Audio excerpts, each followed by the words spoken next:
Ayan, so welcome back po na dito sa Denrica Toy TV Sports. Ang ating pong pag-uusapan ay ito na po, no? Nandito na tayo. Yung dalawang excited na mga kalaban po ang crowd favorite na Barangay Ginebra na si Jordan Heading at ito po si Palti Baltasar. Ayan, pag-usapan natin yan. At mga pa-shoutout. Ngayon din po, yung question mark yan, kung makikita nyo, ilalaro na ba yan? Pag-uusapan natin. Okay, so bago po yan, kung nagugustuhan nyo pong ating mga komentaryo dito, mag-subscribe na po kayo, no? Dahil purely komentary lamang tayo dito. Walang halong kwentong fake news. Okay? Hindi natin inahaluan po ng ganyan ang channel na ito. Okay? So, yun na nga po. Topic po natin, ayan na, no? So, excited. Unahin na natin si Jordan Heading dahil tinapik po natin siya 11 days ago. Okay, kung saan talagang dyan po, no, sa kanyang panayam sa dating commissioner na si Noli Ayala sa kanyang Power and Play program. At sinabi niya, describe niya na para siyang lalaro, no, sa isang home court advantage na maraming fans yung kalaban. So, mas excited po siya. Kasi nga po, alam naman po natin ng barangay, napakadami pong fans, no? At lipat tayo rito kay Balti, ha. Na dito sa kanyang panayam kanina right after ng game na may magandang nilaro, mukhang rume-rest back na sa kanyang mga basher. Paano niya nire-rest back sa magandang laro. 6 points at 13 rebounds, di ba? Hindi po basta-basta yan. Sabi niya, excited siyang makakalaban yung kanyang idol, or makalaro. Yan po yung kanyang sinabi kanina. At sino yan? Well, yung kanyang kabalin na si Japet Aguilar, no? Idol pa nga pagkabanggit niya. At si RJ Abarientos din, excited siyang makakalaban dahil dati niya itong cut-teammate. Okay? So, and at the same time, yung mga fans, mukhang sanay kasi siya na lumaro sa maraming fans, di po ba? Kada lugar dun sa kanyang ligang pinaglalaroan noon, daming nanonood, di po ba? Dyan, parang pag therapy makalaban, parang practice lang yung para sila nasa practice venue lang. So, dito, lalo na sa venue po, out of town game, siguradong dudumugin po yan. Okay? So, pag-usapan na natin si Heading at yung question mark na yan. So, bakit ko nilagyan ng question mark yan? Sino po ba ang iniisip ko na maglalaro dyan? Si Stephen Holt, no? Kung mapapansin nyo po, natapos naman po ni Stephen Holt yung laro, di po ba? Hindi naman po ganun kagrabe, katulad ni Japet na hindi na po nakabalik. Okay? At, ang in-MRI lang naman si Japet, di po ba? Si Holt, sa tingin ko dyan, talaga pong inihanda yan, no? Para bantayan kung sino man ang puputok sa dalawa. It's either Jordan Heading, no? Na gusto mo, tila gustong paiyakin tayo dyan. At ito pong si Shawnee Winston na maganda nilaro kanina or hindi naman kaya ay ito pong si Stockton. Okay? So yan po ang basa ko dyan. At kanina nga pala, may nagkomento na tila daw na pinapasikat ko dito sa channel itong si Palti Baltasar, okay? Taga Barangay Ginebra ka, bakit ganyan? Well, ganito ko po sasagutin yan. Kasi po ako, hindi po ako sasama sa mga basher. Okay? Dahil naiintindihan ko po yung sitwasyon ng tao. Yung pressure being a first round pick, then at the same time, gusto rin po nating magtagumpay yung ganitong klase ng player. Bakit? Hindi lang siya magiging asset ng Converge or ng PBA. Siya po yung magiging asset din ng Gilas Pilipinas, di po ba? Dahil nga po sa laki niyan, sa talento niyan, mapapakinabangan po ng gusto yan. No? At yung nga pong ginagawa niya or ginawa niyang performance sa MPBL, di naman sa minamaliit po ni Arwin Santos, di naman po ganun ang kanyang sinabi. Itong mga nagmamagaling na kung sino-sinong content creators, tawag dito, parang napapasama pa. Hindi ganun ang ibig sabihin ni Arwin kung babasahin niyo yung mga sinabi niya, di po ba? Hina-hype, ika nga. So sa atin, Hindi, naiintindihan po natin, no? Binabasa nating maigi yung kakayahan ng player. At hindi po magandang ibas yan. Bigyan ng pagkakataon. At ayan na nga, unti-unti na, lalo na mini-mentor ni Dako. Di po ba? So ngayon, bakit ko laging parang hina-highlight pang Converge? Okay, malamang nagtatanong ang mga taga-barangay.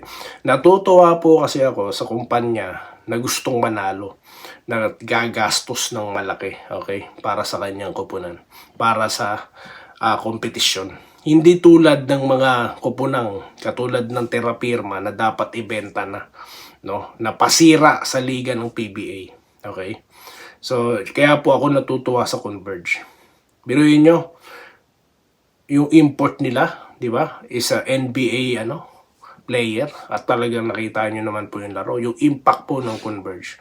Doon tayo natutuwa. At dahil dyan, may magandang kalaban po ang barangay. Kaya po tayo natutuwa. No? Pero kung makakatulad lamang ng Terrapirma, hindi po tayo matutuwa niya. Kaya nga di mahalos pinag-uusapan yung panalo na yun. Di po ba? Dito tayo nakapokus dahil ito po ang tunay na test ng barangay. Ngayon, ano pong pwedeng mangyari dyan? Si Stockton hindi masyado mainit kanina. Posible pong uminit yan, no? Sa bakbakan natin. At ito pong si Heading, na tignan nyo po ang kilos niyan, no? Lalo na kaluwete yan, mahirap pong pigilan yan pag uminit yan. Okay? Kung nagawa pong pigilan si Bolik, no? Iba naman tong Heading. Okay? So, challenge yan. Kaya yung naka-question mark na yan, tingin ko dyan si Holt. At marami pa po tayong pag-uusapan dito. Troy Rosario against Balti. Tawag dito, Justin Aranya versus Troy Rosario. Naku, sabi pa po. Or Super Adamos. So, ayan pa po, no? Sa susunod na mga content, mag-shoutout na po tayo. Alam ko po, naantay nyo na mapag-usapan ng inyong mga komento dito, okay? Dito po tayo sa huli nating content, no? Okay? Hindi pala yung huli. Ito pala yung huli. Dahil lang po, Ayan, na marami pong nanonood. Salamat sa inyo. Okay? Dito po kay Neil Ora, go Converge. Isa po akong fans, idol ng Converge, dati pang Alaska. Shoutout idol, salamat kung mabasa ninyo. God bless. Oy, salamat po. Of course, Neil Ora, no? Yun na nga po, dating Alaska, hindi po ba? Yung Alaska po talaga dati, patas ang bakbakan yan patas lumaban ng Alaska. Kaya medyo nalungkot din tayo nung nawala yung Alaska, no? At buti na lang, at maganda rin ang track record na itong Converge, kaya natutuwa tayo dyan. Comment lang, walang subscribe, isa lang naman ang content nyo, pare-pareho lang. Edi wow. Hindi ko naman kayo binipilit Okay lang, mag-comment, no? Okay yan. Mag-like ka na rin. Kung di ka magsasubscribe, mag-like ka. Kung ayaw mo, okay lang. Si King... Sino to? King Misagal. Okay? Ito po si Sir Chefron TV. Boss, hindi po ako kumbinsido sa laro ni Balti. Aba, meron pong hindi kumbinsido kay Balti. Okay? Hindi kaya ni Balti si Troy kahit saan tingnan. Hamak na mas magaling si Aranya kay Balti. Ayan. More on that pag-uusapan natin, guys, no? Bakbakan sa ilalim yan, guys, no? Ito, si Vivian Carte, para sa akin, lalabas talaga laro ni Balti. Lalo na kung medyo mahaba yung... Tama po yan. Kaya nga po sa huling content natin, sinabi ko na, di po ba, na dapat talaga habaan na yung oras ni Balti. I-first 5 na siya. Mukhang narinig tayo no? Kasi nga po, no, yung mga height ni Balti, ang gusto ko, malaki na mabilis kumilos. Hindi yung hirap bitbitin yung niya, yung katawan niya, Si Balti mabilis kumilos Kaya konting develop niyan, guys. Baka another Daniel Deponso in the making yan, guys. Tandaan nyo po, kung maaalala nyo, na si Dako, no? Yung naghahanda po ang team ng RP team natin. Si Dako po is dinedevelop as number 3 player. Hindi number 4, hindi sentro. Kung maaalala nyo. So, kung sakaling makuha niya, no, yung skill set ni Dako, alam na this, no? Okay. So, alam nyo po, bilang taga-barangay, inaamin ko rin naman dito na fan din ako ni CJ Perez, di po ba? Fan ako nila Optana. Kasi nga po, natutuwa ako sa mga ako po hindi lamang fan ng Ginebra, ako po fan ng basketball. At yung mga ganyang skill set, guys, talaga po nakakatawa po talaga yan. At dapat silang manatili sa liga, no? Ito po, si JMCMC. Go, go, go, Converse. Aba, Converse po. Nakapasok na po palang. Joke lang. Converge, ibig sabihin niya. Nestor Binarao. Ang kulang sa Phoenix at Blackwater, yung malaki na player. Tsaka, consistent player po. Well, sana, yung Milora Brown dapat magpa-drop na yun. Pero, delikado kasi terapirma na naman na makakakuha niyan. No, dapat talaga ibenta na yan. Tapos dapat ang makakuha dyan, Phoenix kay Milora Brown. Dahil isa yan sa pinag-uusapan, di ba, Gilas or PBA drop. Parang naman po talaga may panonoorin tayong aabangan, di po ba? At kapag nagkaroon ng malaki ang Phoenix, parang Converge yan, nasabi ko sa inyo. Ito, dapat palitan import ng Converge. Bakit naman? Ang lakas-lakas ni Diallo, parang Joel Embiid yan eh. Nakapapansin nyo po yung laro ni Smith tsaka ni Diallo, parang parehas, no? Malaki na may soft touch.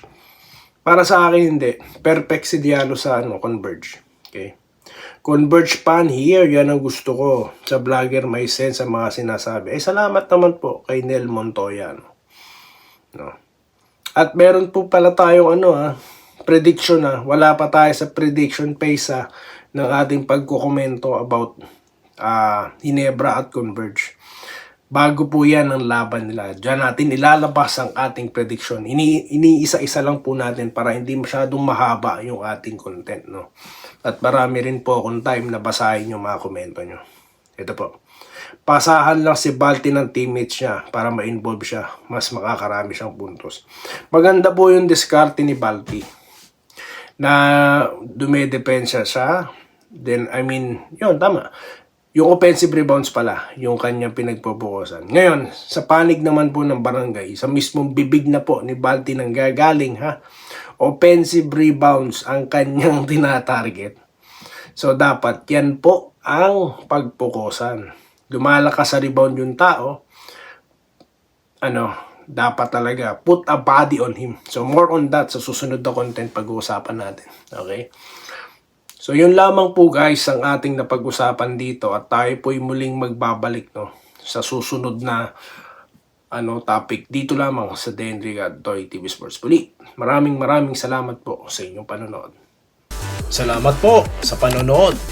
Subscribe na para sa mga susunod na basketball at boxing videos.